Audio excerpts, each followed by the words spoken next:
எண்ணமற்ற நிலை அல்லது மனமற்ற நிலை சாத்தியமா என்று பெரும்பாலானவர்களுக்கு சந்தேகம் இருக்கின்றது. எண்ணமற்ற நிலை என்பது எதையாவது செய்து சாதிக்கக்கூடிய விஷயம் அல்ல, அல்லது எதையாவது ஒன்றை அடைவதற்காக போராடி அதில் வெற்றி பெற்று அதை அடைவது போன்ற செயல் அல்ல. எண்ணம் என்பது நாம் சிறுபிள்ளையிலிருந்து மூளைக்கு கொடுத்த பயிற்சியால் வந்தது. எண்ணமற்ற நிலை என்பது மூளையில் உண்டாகக்கூடிய அபாரமான புரிதலால் உண்டாகுவது.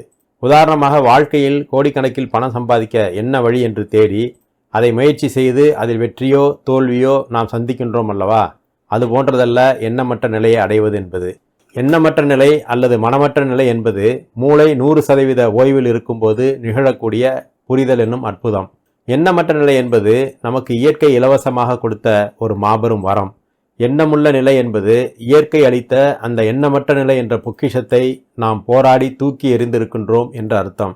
அதை நாம் மறுபடியும் மீட்டெடுப்பது என்பது மூளையில் உண்டாகும் புரிதலால் மட்டுமே நிகழக்கூடியது. அந்த அற்புத புரிதல் நிகழவே தியானம் கண்டுபிடிக்கப்பட்டது. ஓகே, எண்ணமற்ற நிலை என்பது எப்படி இருக்கும்? மனித வாழ்க்கையில் எல்லோரும் அன்றாடம் எண்ணமற்ற நிலையை அனுபவித்து கொண்டுதான் இருக்கின்றோம். ஆனால் அதுதான் எண்ணமற்ற நிலை என்று நாம் நினைத்து பார்த்ததில்லை. ஆமாம், நாம் ஒவ்வொரு நாளும் நிம்மதியாக தூங்குகின்றோம் அல்லவா? அதுதான் எண்ணமற்ற நிலை.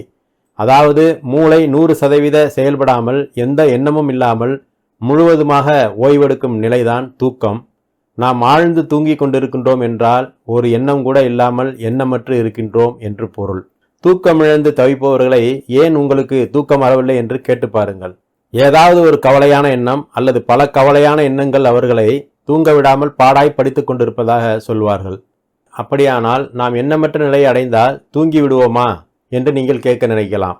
தூங்கிவிட்டால் எப்படி அன்றாடம் செயல்படுவது என்றும் கூட நீங்கள் கேட்க நினைக்கலாம். லாஜிக்காக இந்த கேள்வி சரியாக தெரியும்.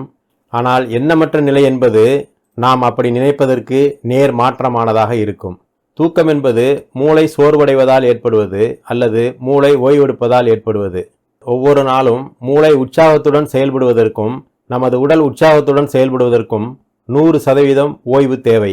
அந்த ஓய்வு கிடைத்தால்தான் மூளையும் இந்த உடலும் அடுத்த நாள் உற்சாகமாக செயல்படும். நமது உடலும் மூளையும் தூக்கத்தின் வழியாக ஓய்வெடுக்கவில்லை என்றால் அடுத்த நாள் முழுவதும் நிம்மதியற்று இருப்போம். எண்ணங்களற்ற தூக்கம் என்னும் ஓய்வு என்பது இந்த உடலுக்கு இயற்கை ஒவ்வொரு நாளும் கொடுத்து கொண்டிருக்கக்கூடிய மிகப்பெரிய வரப்பிரசாதம். அதே சமயத்தில் இதே எண்ணமற்ற நிலையானது மூளையின் புரிந்து கொள்ளலால் உண்டாகுமானால் அப்போது மூளை முழு ஆற்றலோடு புத்துணர்ச்சியோடு இருக்கும். அந்த எண்ணமற்ற நிலையால் நாம் தூங்கி வழிய மாட்டோம். மாறாக பெரும் உற்சாகத்துடன் இருப்போம். காரணம், நம்மை உற்சாகம் இழக்க வைப்பதே தேவையற்ற எண்ண ஓட்டங்கள் தான்.